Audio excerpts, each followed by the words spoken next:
Buen día con todos los que nos observan y escuchan.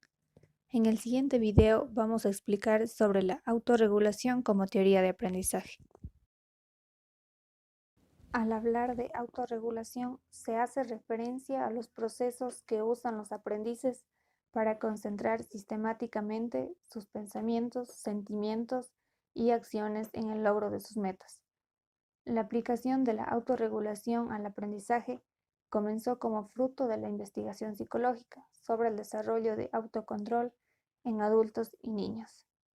Esta se inició en clínicas donde los investigadores enseñaban a los participantes a modificar conductas disfuncionales como la agresividad, las adicciones, los trastornos sexuales, entre otros. Después de estos análisis clínicos, los investigadores empezaron a preocuparse del aprendizaje y el logro académico.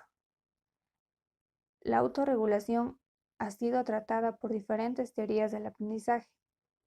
Entre ellas tenemos la teoría conductual, la teoría cognoscitiva social, la teoría del procesamiento de la información y la teoría constructivista. Todas estas teorías dentro del aprendizaje tienen como afectivo regular acciones para mantenerlas enfocadas en el logro de la meta. También se trata de motivar a los estudiantes a establecer nuevas metas y continuar aprendiendo, permitiéndoles regular sus condiciones y afectos. A continuación se va a explicar sobre la teoría conductual.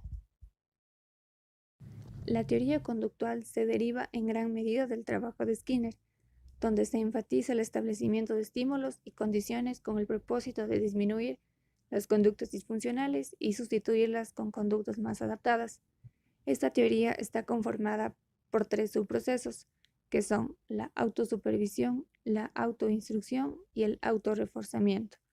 Al hablar de autosupervisión, nos estamos refiriendo a la atención deliberada que se presta a algún aspecto de la conducta, y esta puede estar acompañada por el registro de la frecuencia e intensidad con la que se presenta. La autosupervisión hace conscientes a los estudiantes de las conductas que presentan y los ayuda a evaluarlas y mejorarlas. También permite que las conductas sean evaluadas en dimensiones como la calidad, la cantidad y la originalidad. Dentro de la autosupervisión se tiene dos criterios importantes, que es la regularidad y la proximidad. La primera significa supervisar la conducta de manera continua y la segunda significa que la conducta se supervisa poco tiempo después de haber ocurrido. Por ello se recomienda anotar de manera inmediata los hechos ocurridos. El siguiente subproceso es la autoenseñanza o la autoinstrucción. Esta requiere el establecimiento de estímulos discriminativos que dispongan la ocasión para respuestas autorregulatorias que llevan a un reforzamiento. Un tipo de instrucción independiente implica alquilar el entorno para producir estímulos discriminativos. Por ejemplo, cuando un estudiante se percata de que el siguiente día tiene que realizar una actividad, para ello debe escribir un recordatorio que le ayudará a hacer la debida revisión. Esto aumenta la probabilidad de obtener el reforzamiento. Por último, el subproceso de autorreforzamiento. Este se refiere al proceso por el que los aprendices entregan asistencia contingente para obtener una respuesta deseada, lo que incrementa la posibilidad de una respuesta futura. Por ejemplo, un estudiante tiene que leer un libro de historia y por cada 5 páginas que lee se concede un punto. Por cada semana llevará un registro que irá notando que cada semana se supera en puntos, por lo que se concede un tiempo libre el día viernes. A través del ejemplo, notamos que si su desempeño aumenta con la asistencia de los puntos otorgados, se está dando un reforzamiento a una conducta académica. De la teoría conductual es importante señalar que sus procesos autorregulatorios pueden enseñar a los estudiantes, pero no de manera completa, porque la postura conductual no toma en consideración los actores cognitivos y afectivos. Desde la teoría cognitiva social, la autorregulación requiere la elección del aprendiz. El aprendiz puede elegir participar, puede elegir el método, los resultados y asimismo puede elegir el entorno social y físico en el que podrá desarrollar su tarea. A través de las opciones que tiene el aprendiz, los procesos autorregulatorios que obtendrá pueden ser los siguientes: la meta propuesta, la autoeficacia, el tipo de estrategia o la técnica que podrá utilizar durante un problema presentado en el momento que está realizando la tarea. De igual forma, puede autosupervisar y estructurar el entorno en el que quiere desarrollar las actividades propuestas. Un ejemplo muy rápido es con los estudiantes cuando están desarrollando una tarea de cualquier materia. Ellos pueden decidir el método, pueden decidir los resultados, pueden decidir el entorno y pueden decidir la técnica que van a utilizar para la realización de la tarea planteada. Al igual que la anterior teoría, esta también presenta tres subprocesos, que son la autoobservación, el autoenjuiciamiento y la autorreacción. Al hablar de autoobservación, es muy similar a la autosupervisión. Esta necesita estándares para comparar los aspectos de la conducta propia y también necesita criterios para evaluar el progreso obtenido hacia la meta. Cuando hablamos de autoenjuiciamiento, es la comparación que hace el aprendiz de su nivel actual de desempeño con el que se propuso como meta. Finalmente, el tercer subproceso es la autorreacción. Esta se refiere a las reacciones que se tiene ante el progreso personal que motivan la conducta para lograr la meta. La motivación es un elemento importante para el logro o la mejora de una conducta. La autorregulación es un proceso cíclico porque estos factores por lo general cambian durante el aprendizaje y deben ser supervisados. Esta supervisión dará lugar a cambios en las estrategias, las cogniciones, los afectos y las conductas de un aprendiz. Esta naturaleza cíclica está conformada por tres fases: la fase de previsión, la fase de desempeño y la fase de autorreflexión. En el caso de la fase de previsión, se refiere a los procesos que preparan las condiciones para la acción, como por ejemplo el establecimiento de metas, la decisión sobre una estrategia y la evaluación de la autoeficacia para aprender.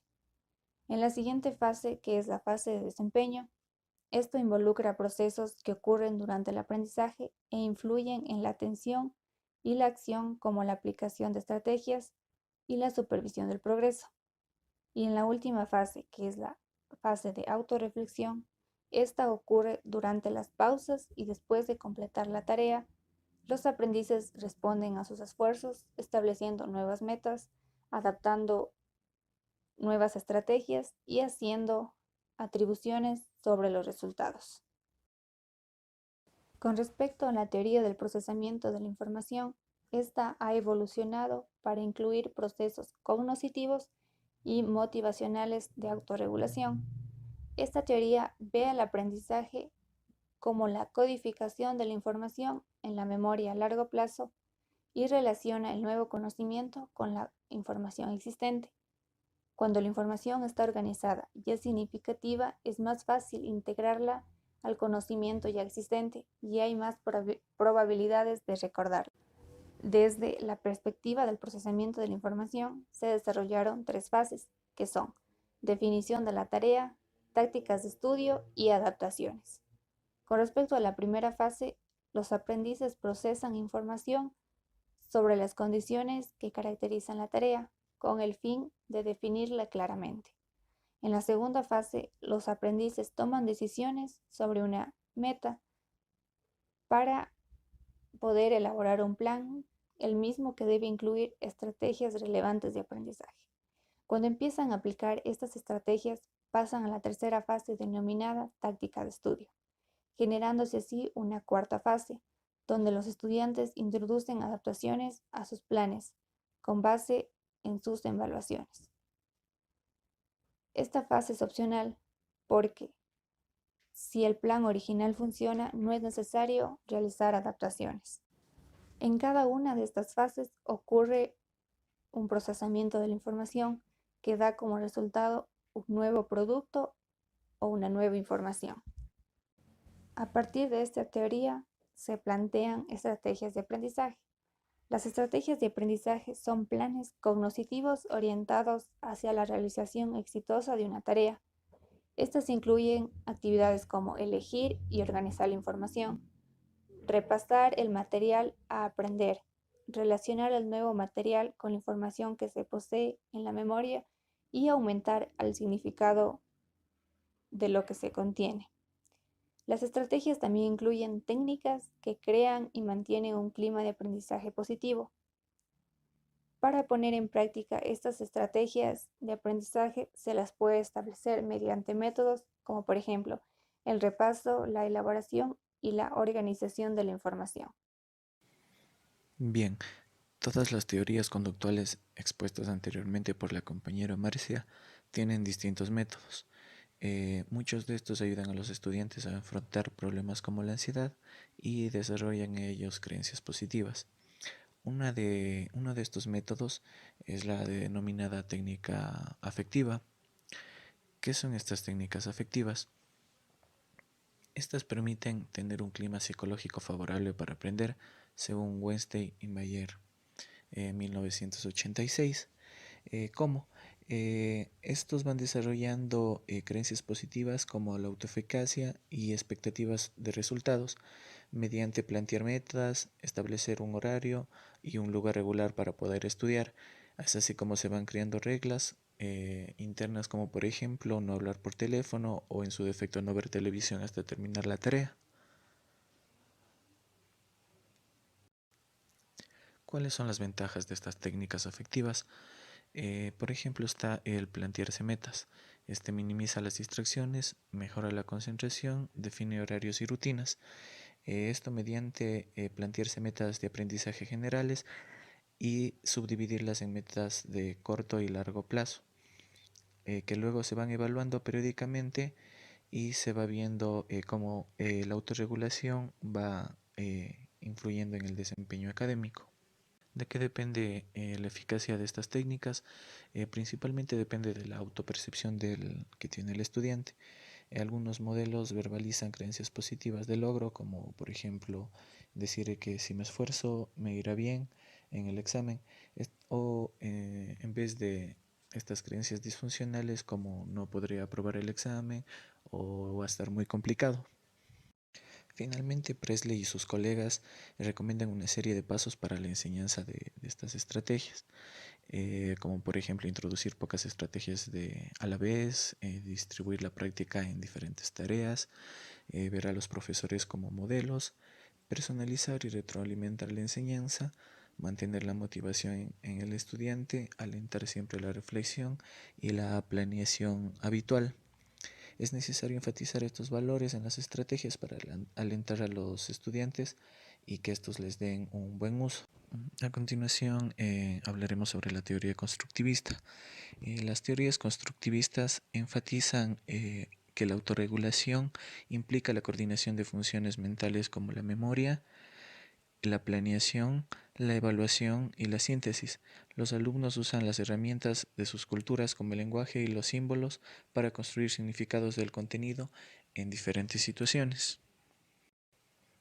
La teoría constructivista de Vygotsky sobre el desarrollo humano se presta muy bien para la autorregulación, ya que él creía que las personas y sus entornos culturales constituyen un sistema social en interacción y que estos entornos les enseñan a los niños mediante herramientas como el lenguaje y los símbolos a desarrollar conocimientos mediante significados. Estas teorías tienen como fuentes explicativas las teorías cognitivas, como por ejemplo la psicología de la Gestalt. Bien, ahora el autor también explica que existen ciertas influencias subculturales, como por ejemplo procesos mentales que se desarrollan, o cómo las herramientas influyen, o cómo existen diferentes etapas que van desarrollando la subjetividad en un contexto social. Eh, es así como en una primera instancia se nos describe procesos mentales eh, en relación a la autorregulación, ¿no? Estos incluyen la coordinación de procesos mentales como la memoria, la planeación, la síntesis y la evaluación. Estos procesos coordinados no operan independientemente del contexto en el que se formaron, es decir, son valorados y enseñados dentro de la cultura de la persona. Cobb también nos explica que el desarrollo de herramientas cognitivas nos sirven para planear, supervisar y dirigir actividades de autorregulación. Cobb hace su explicación por medio de la actividad autorregulatoria del habla. Según su perspectiva, la autorregulación implica una transición de responder a las órdenes de otros al uso del habla y otras herramientas cognitivas como planear, supervisar, dirigir ciertas actividades.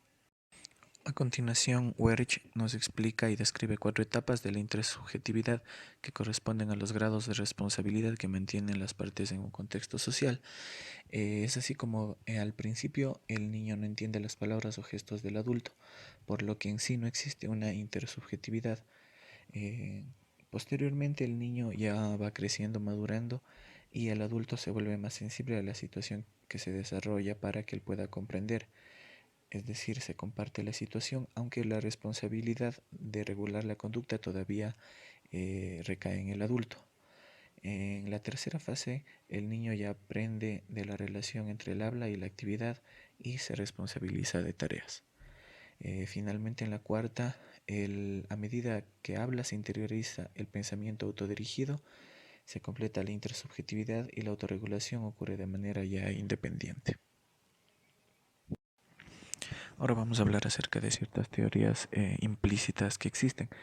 Esto se da cuando los estudiantes ya construyen sus teorías acerca del aprendizaje autorregulado y estas coexisten con otras teorías y otros mundos de aprendizaje autorregulados que son ya, por decirlo así, de mucho más contextualizado. Estas son a partir de las creencias de que el esfuerzo conduce al éxito y de que el aprendizaje produce mayor capacidad de relacionar. ¿Cómo se da esto?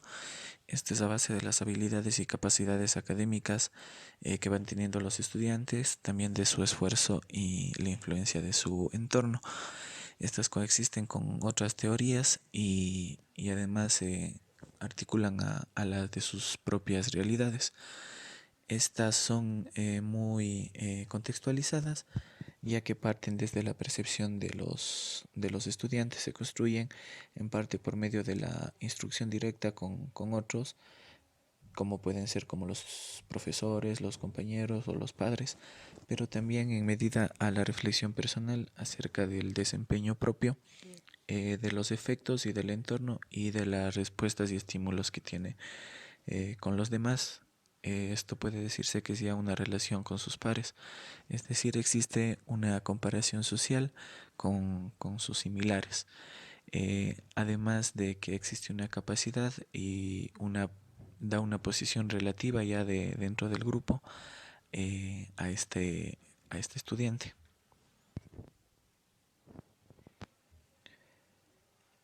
Otra parte fundamental de estas teorías también van enfocadas en el control académico. Estas estrategias autorregulatorias pueden ser de naturaleza general o pueden ser personales y idiosincráticas. Las metas de los estudiantes pueden no ser relacionadas a las metas que tienen los profesores o sus padres de familia. La meta de esto es que los estudiantes vayan construyendo su identidad como tal eh, y estas sean fomentadas con base a las creencias, influencias de sus padres, profesores, compañeros y quizás puedan también articular ciertos estereotipos asociados con el género, la cultura y el origen étnico. Esto tendría que ser muy relacionado a la situación geográfica de los estudiantes. Motivación y autorregulación. El autor nos dice que existe una influencia recíproca entre la motivación y la autorregulación. Adoptar una orientación a una meta de aprendizaje nos da mayor eficacia. El autor explica que existe esta relación, ¿no? Ya que las personas motivadas para alcanzar una meta van realizando ciertas actividades autorregulatorias que creen que les van a ser de ayuda como por ejemplo puede ser organizar y repasar el material que van a necesitar, supervisar el progreso del aprendizaje y ajustar sus estrategias. Em, Otra de las estrategias que ciertos investigadores nos dicen que es necesario es la motivación. Esto puede ser interesante ya que uno puede otorgarse recompensas relacionadas con el uso de cierta estrategia de autorregulación durante alguna actividad de aprendizaje, como el repaso, la elaboración, la planeación, la supervisión o la organización, y de esta manera generarse estímulos positivos. En este aspecto, el modelo de Pinterest nos dice que esto depende en gran medida de la motivación, porque los estudiantes son los que van estableciendo y buscando estas metas. Otra parte fundamental que nos hablan es de la abolición.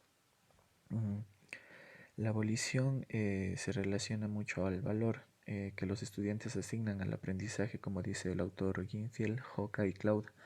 Los alumnos que no valoran que estén aprendiendo no se sienten motivados para mejorar y mucho menos para ejercer un proceso de autorregulación sobre sus actividades. Es así como Wundt nos explica que un factor central es la abolición dentro de la conducta humana, ya que acompaña procesos de pensamiento, emociones y los transforma en acciones. James nos dice también que este es un proceso por el cual todas las intenciones se traducen en acciones y funcionan también de alguna manera como guías de conducta. Eh, este también vendría siendo un sistema dinámico de proceso de control psicológico que de alguna manera garantizan la concentración y el esfuerzo dirigido ante las distracciones personales o del entorno, y esto influye mucho dentro del pensamiento al momento de construirlo. Muchos psicólogos le han dado mucho interés a este tema de la abolición y se inspiraron en los escritos de Platón y Aristóteles, que concebían a la mente como parte de la comprensión del conocimiento. Otra parte importante son ya las aplicaciones que se dan en la enseñanza, ¿no? Eh, Al igual que otras habilidades, la autorregulación también es posible aprender, ¿no? Estos métodos consisten en enseñar al estudiante estrategias de aprendizaje y darles práctica, retroalimentación para poder corregir y ayudar y evaluar el proceso de metas a lo largo del aprendizaje, ¿no? Entonces, entre una de estas aplicaciones está la búsqueda de ayuda. Esta es una manera de regular el entorno social para fomentar el aprendizaje. Los aprendices autorregulados tienden a pedir apoyo cuando enfrentan tareas difíciles y perciben la necesidad de ayuda. Esto generalmente ocurre después de que el estudiante no comprende alguna temática, y también implica expresar la necesidad de ayuda de la manera más adecuada. Y finalmente en esta parte también influyen mucho factores motivacionales. Otra aplicación importante es la que se relaciona al tiempo, ¿no? Más bien al manejo del tiempo. Esta contribuye al aprendizaje y al aprovechamiento según el autor Britton y Tester. El manejo del tiempo implica mucho en muchas áreas teóricas como la cognitiva social y la del procesamiento de la información, que fueron explicadas anteriormente, ya que hacen énfasis al manejo del tiempo y cómo éste contribuye al aprendizaje y a su correcto aprovechamiento. A su vez, también estos procedimientos son los que inducen a los estudiantes a que participen en otras actividades autorregulatorias para poder de alguna manera autosupervisar el progreso que van teniendo. Lo que el autor recomienda es hacer que los estudiantes lleven un diario de tiempo semanal y mostrarles cuánto se va invirtiendo en cada una de las tareas. Finalmente, otra aplicación es la de la redacción. Como sucede con otras formas de aprendizaje, la motivación y la autorregulación influyen en el desarrollo de la habilidad para redactar, dado que la redacción implica el lenguaje y a su vez refleja pensamientos y procesos cognitivos propios de la persona. Se ha considerado como una forma eficiente de poder mejorar las capacidades del aprendizaje y el logro académico en los estudiantes. Esto es todo referente al capítulo 9 del libro Teorías de Aprendizaje. Gracias.